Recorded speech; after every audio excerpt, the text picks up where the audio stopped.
So now we have these two games side by side to make some comparisons which are important.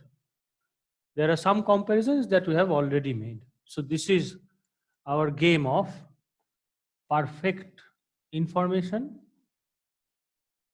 and this is our game of imperfect information. And as we just learned, this can be named as also the standard matching pennies, right?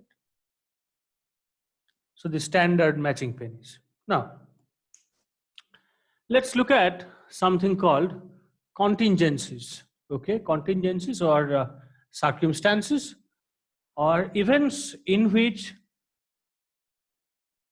player 1 or player 2 has been asked to play.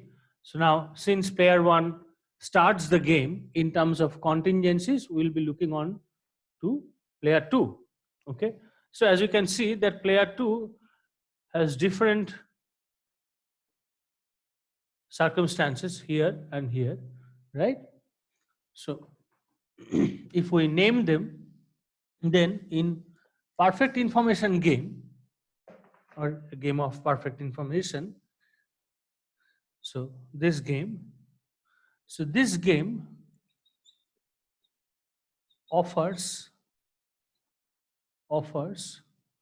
two contingencies to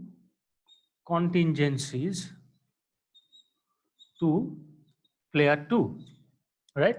One is this one, in which player 1 has played H, and the other one is when player 1 played T. So two contingencies. But here, this game, this offers only one contingency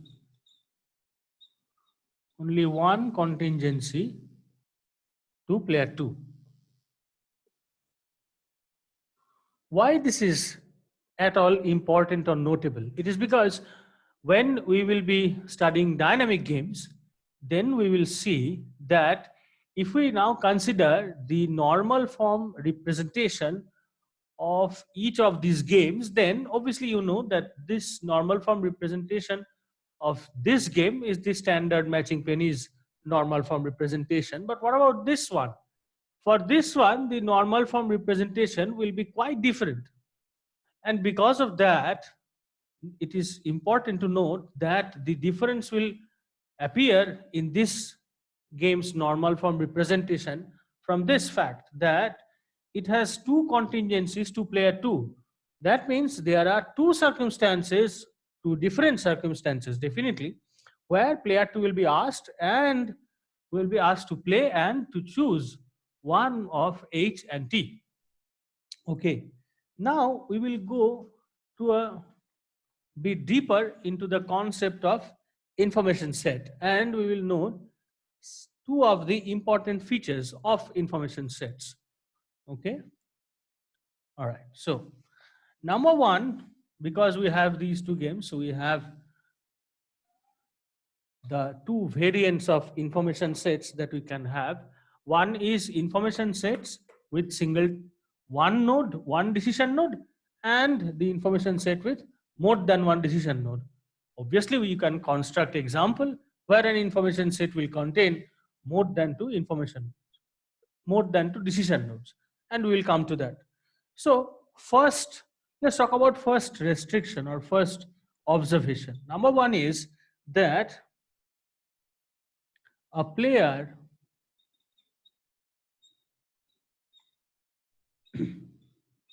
must have same set of actions. A player must have same set of actions at every node in an information set.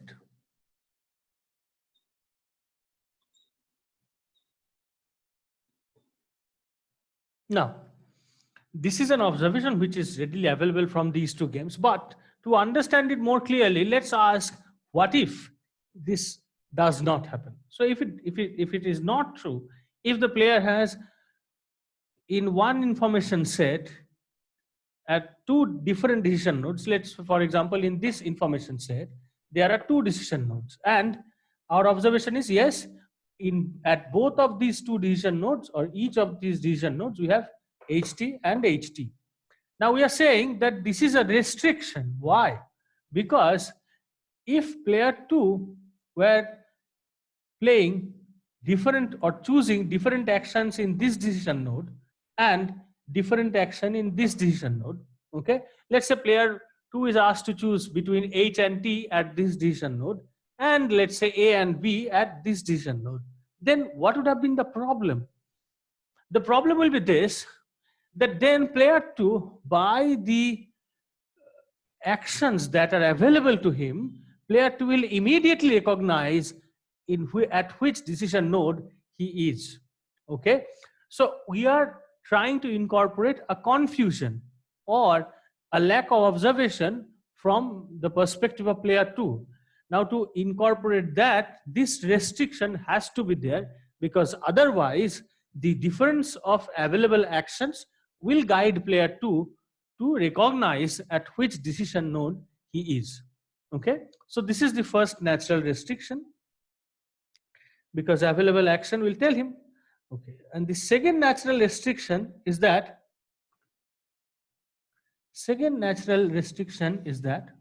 see, we are talking about player 2 not observing, right? So till now we are talking about not observing. Now there can be another possibility, and the possibility is this: what about observing and then forgetting, right? So if the game is being played for too long a time, for example, consider chess, which is a very good example, which takes hours and hours to play. It is very easy to observe the first move of your rival and then just forget it after an hour. Now, that kind of a scenario is not really the kind of scenario we are discussing right now. So right now we are talking about not observing, but there also can be a scenario of observing and then forgetting. Now to segregate these two, we'll introduce a term which will talk about observing and then forgetting. So the natural restriction is on information set that players must possess perfect recall.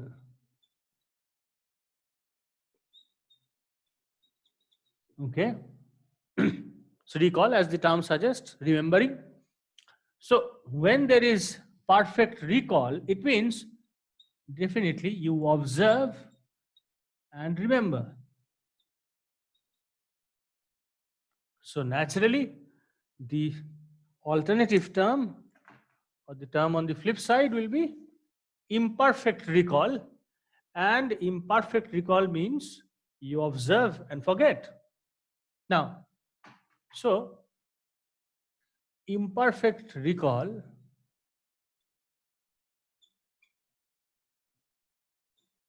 means observe and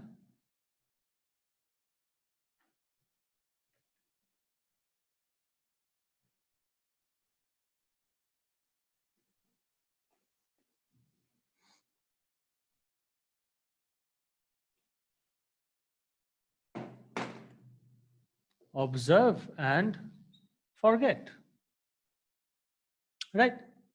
Now, when it comes to forgetting, there are two options. Consider a two-player game. Regarding forgetting, there are two options. Number one is forget rivals' past action. So by this, we do not mean imperfect information. What we mean is this: you observe rivals' actions okay, during the game, and again after some time during the game, when the turn of your play comes, you just forget what you observed. And number two is forget your own past action. So what about that? You can also forget what you have played. Now, we will look at two examples. The first example will work on forgetting rivals' past action, and the other one we will take is forgetting your own past action. So let's look at the first kind. So what we are dealing with is forget rivals' past action. Okay. So forgetting rivals' past action. So player 1 starts the game, two available actions L and R, small letter L and R, then 2 observes and chooses between capital N and capital R. Okay. So at this decision node, player 2 knows what player 1 has played. Then player 1 is again asked to play, and player 1 chooses between X and Y, and here also X and Y. Then player 2 is again asked to choose between A and B, and here also A and B. Okay. Now at this decision node, both these decision nodes belongs to the same information set for player 2. Now, what is happening here? Does this mean that player 2 doesn't know what one has played, or one has played, or something else? So see here, if I look at this two nodes belonging to same information set, what does player 2 forget? Player 2 forget, so let's write it like this. Player 2 forgets whether player 1 played L or R.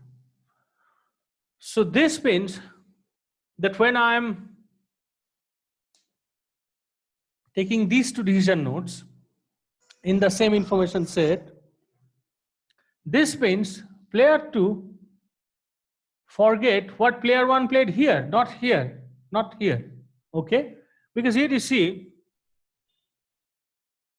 here it is, if player 2 is confusing between these two, then player 2 is essentially confusing between L and R. Why? Because if player 2 knows whether player 1 played L or R, then player 2 specifically knows that player 2 is at this decision node. If you look at this decision node, okay, this one on the left side, then the only way player 2 can reach this left decision node on the left side is player 1 plays L, because player 1 plays L, and so we come here.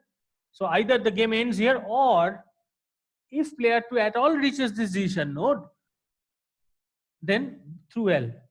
Same way, in this just the same way, if player 2 remembers R, then there are only two options. Either the game ends after player 2 playing at the first point, or player 2 reaches this decision node. Okay. So if player 2 is confused between these two decision nodes, okay, while coming in front of choosing between A and B, then player 2 is actually confused between whether player 1 played L and R. Now, this is not imperfect information. We are saying this is imperfect recall. Why? Because you see, it is not the fact that when player 1 played L or R, player 2 did not observe.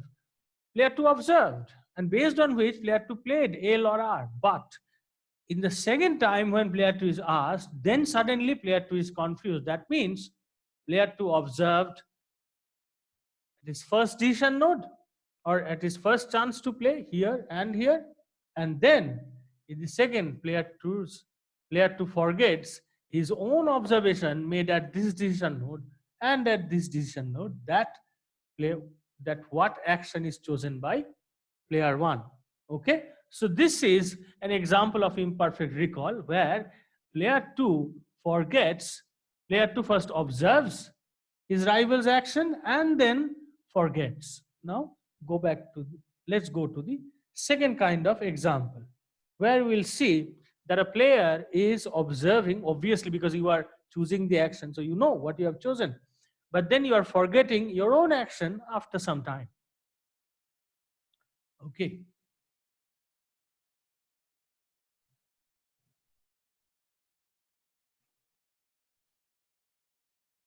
So here now we'll be doing forgetting your own action, your own past action. Okay, let's write it clearly. Your own past action, right? Okay. So player 1 had L and R, of which if one is chosen, then player 2 is asked to play, and player 2 chooses between L, R, and here also L, R, right? And then at this point, player 1 has XY, XY, XY, and XY. Now what we'll do? We are going to make these four decision nodes in the same information set.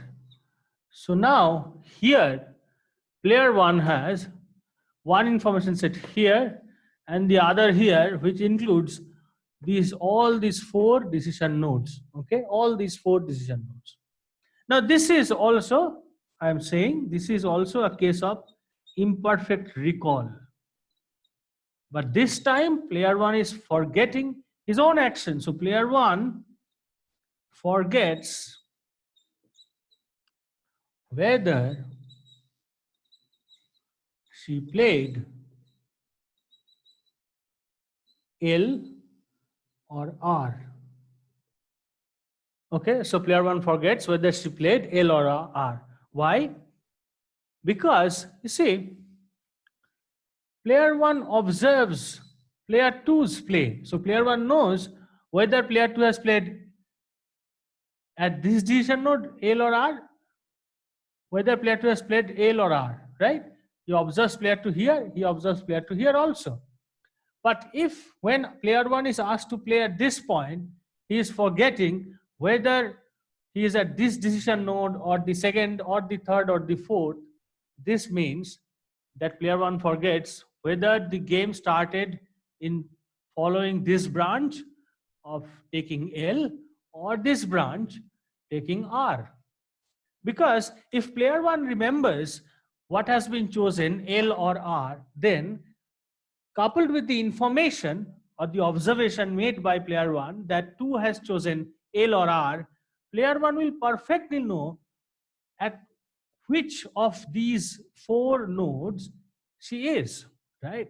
So as long as player 1 does not know, it's a case of imperfect recall. Now just to compare, if I have to make it a game of imperfect information, then I have to take the information set in such a way that player 1 does not observe what player 2 has played. So for example, if I break this information set into two, one information set which contains these two decision nodes on the left side.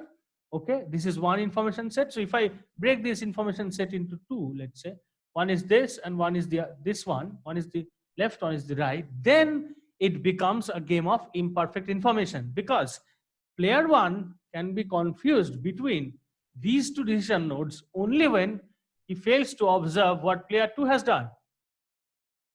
Okay, but given he observes what player two has done, he can be confused between all four of these only if player one completely forgets whether he has chosen L or R.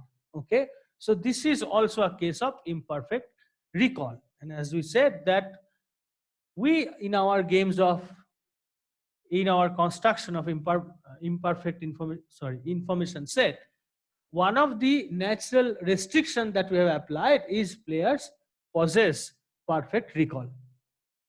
All right. So now we will move into the last variant of matching pennies that we have. Okay.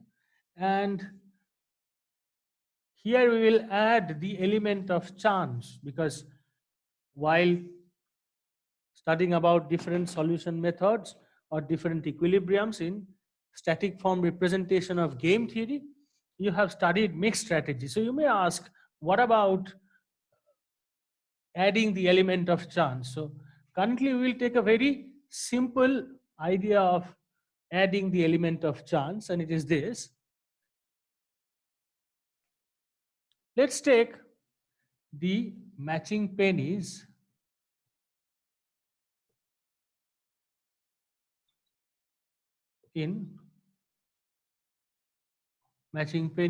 of perfect information.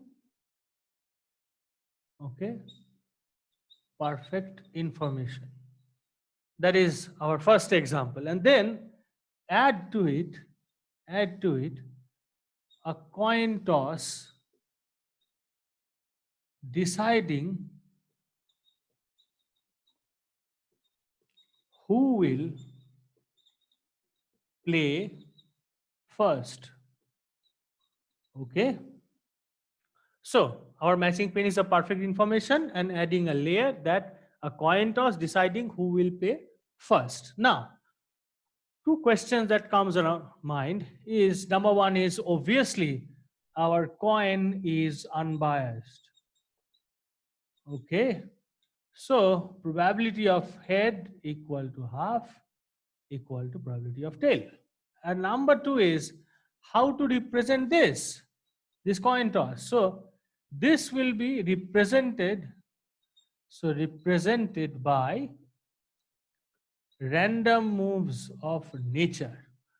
So we will bring in a new player, and the name of that player will be nature. So third player in our game, who is nature. And by including this, we are basically saying that we are adding that idea of probability which is objective in nature. So we are adding nature. So let's say nature is making the coin toss, and we are just extending the game on the upper side. So now we have an initial node where the player will be nature. Okay, and nature will have two options, choosing one of the two options. One is choosing this half and the other is choosing half. So if nature chooses this half, then the player who will be called to play, let's say, will be 1. And here, if nature chooses this half, then the player who will be called to play will be player 2. Okay? And after that, the matching pennies that we will have is our matching pennies of perfect information. So again, I am bringing in chance, and that is by a coin toss. An unbiased coin is being tossed. Okay, and who is making the toss? That player is nature. So nature is playing first. Nature represents this randomness, and obviously with half probability, player 1 will start the game, and with the other half, player 2 will start, and the rest of the game will be standard matching pair is of perfect information. So let's just represent that game in extensive form.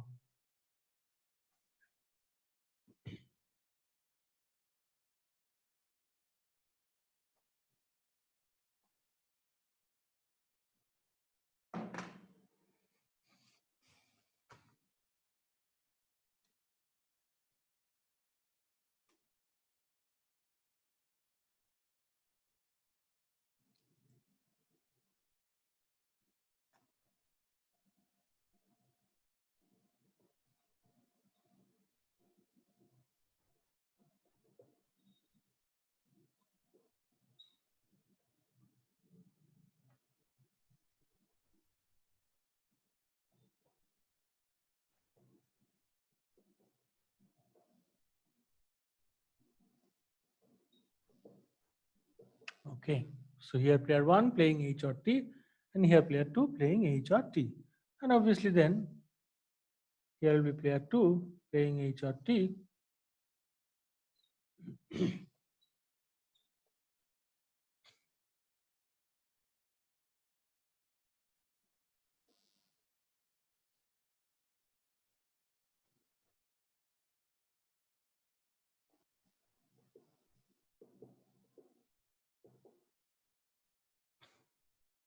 So it's a match. Money goes to the second. Mismatch, money goes to the first. So this is how we will continue to do it. So this will be the payoffs, right?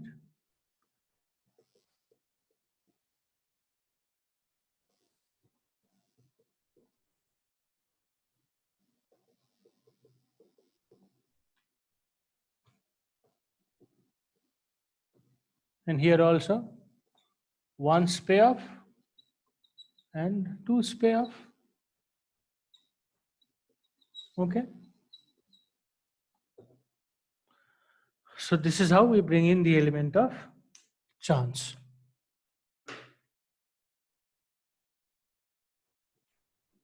Okay, so now we will talk about three finiteness that are embedded in the game theory that we are studying. Okay, and based on that, we will call all the game that we have discussed and we are going to discuss as finite games. So let's look at 3 points of finiteness.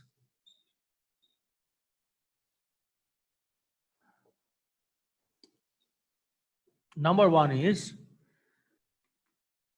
finite available actions. So H or T, L or R, or if you can take 3 actions like A, B, C or something. Okay. So now, so if there is this finiteness, so alternatively, we can have infinite available actions. And interestingly, we have done a game which has infinite available actions at this when a player is asked to play. But if there are infinite actions, then we cannot simply list them, right? We cannot draw like this because they are infinite. So what will you do? Represent. What about representing by an equation? And we did that. We did that when we wrote reaction functions. Right? Say for example, take the Kurno game. When a player 2, even in a simultaneous setting, when player 1 or player 2 is playing, theoretically speaking, player 2 has, let's say, a boundary, a set of values, right, of Q1 or Q2, right? Let's say this is some capital M, right?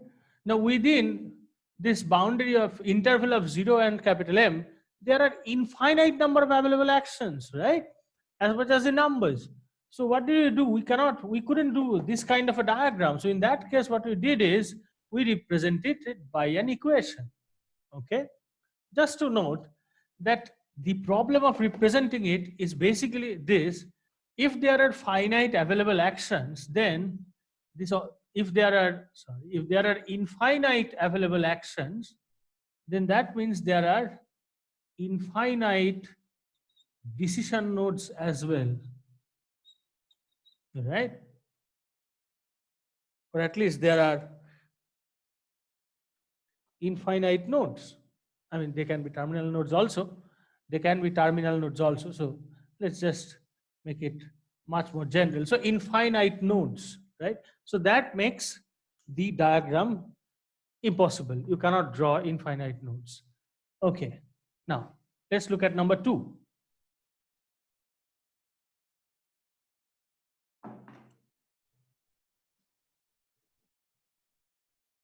Number 2 is obviously finite decision nodes.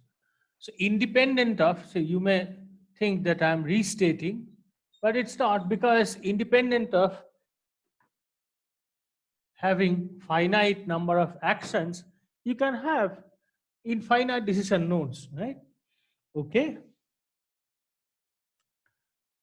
If a game runs on and on and on and on, then definitely you will have infinite decision nodes. And number 3, and this is the third finiteness, is finite number of players. Okay. So consider our sequential matching premise. Okay. What we are saying is this: we have here 3 degrees of finiteness. One is finite number of actions. So one could have infinite number of actions. This is one infiniteness that we have avoided. We have taken finite available actions, H and T. There can be finite decision nodes, independent of, there can be infinite decision nodes, okay, with finite available actions. So for example, the game is being played between 1 and 2, but it is going on and on, so it is infinite, it is being infinitely repeated. In that case, we can just go on drawing it, right? And the third is finite number of players. So here we have considered 2-player games. Yes, there are theories and concepts of equilibrium regarding n player game theory. Okay, but again, so here we can also have infinite number of players. So 2, then 3, then 4, and so on. Anyways, the important factor that comes up with these 3 degrees of finiteness is basically this. So let's write again 1 here: finite number of actions. You see, all these 3 leads to a common finiteness, and that common finiteness is finite number of nodes. So as long as we have finite number of nodes, okay, we will always have a finite game. So we can say it in the opposite way. So what is a finite game? A finite game comes with finite number of actions. Okay, you allow infinite node in any form among these 3, and you will have a game of infinite game. Okay. All right. So now, knowing all of this regarding the extensive form representation of a game, we will next move on to dynamic games.